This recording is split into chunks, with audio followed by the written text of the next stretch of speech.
पुन्हा एकदा मनोरंजन विश्वात लगीन सराईला जोरदार सुरुवात झालेली पाहायला मिळते.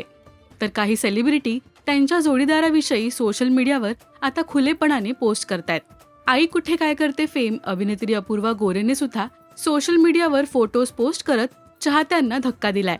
तिच्या रिलेशनशिप बद्दल आता तिने उघड केलंय. साफा आणि तो मला खूप आवडतो, हॅशटॅग ठरलं अशी पोस्ट तिने सोशल मीडियावर शेअर केली. हे फोटोज समोर आल्यापासून तिचा होणारा नवरा कोण आहे हा प्रश्न चाहत्यांना पडलाय. अपूर्वाचा होणारा नवरा हा सुद्धा अभिनेता आहे. शाळा या सिनेमातून घराघरात पोहोचलेल्या अभिनेता अंशुमन जोशीला अपूर्वा डेट करते. तिने शेअर केलेल्या फोटोमध्ये त्याचा चेहरा लपवण्यात आलाय. पण सूत्रांकडून मिळालेल्या माहितीनुसार अपूर्वा आणि अंशुमन लवकरच लग्नबंधनात अडकणार आहेत.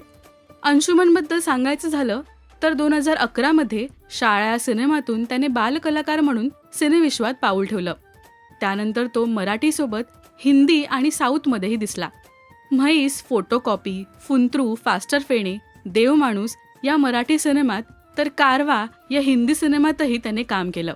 शाळा या सिनेमासाठी त्याला बरेच पुरस्कार सुद्धा मिळाले. अपूर्वाबद्दल सांगायचं झालं तर स्टार प्रवाहाच्या आई कुठे काय करते या मालिकेत ती ईशा या भूमिकेतून घराघरात पोचली. तर आता तिचं शेवग्याच्या शेंगा हे नाटक रंगभूमीवर गाजतंय. अपूर्वा आणि अंशुमनच्या लग्नाची तारीख अजूनही गुलदस्त्यात आहे. पण सोशल मीडियावर कमेंट्सच्या माध्यमातून त्यांच्यावर शुभेच्छांचा वर्षाव होतोय. तुम्हाला अंशुमन आणि अपूर्वाची जोडी कशी वाटली हे आम्हाला कमेंट्समधून नक्की सांगा. मराठी मालिका विश्वातील बातम्या, अपडेट्स आणि गॉसिपसाठी सबस्क्राईब करा राजश्री मराठी शोबज.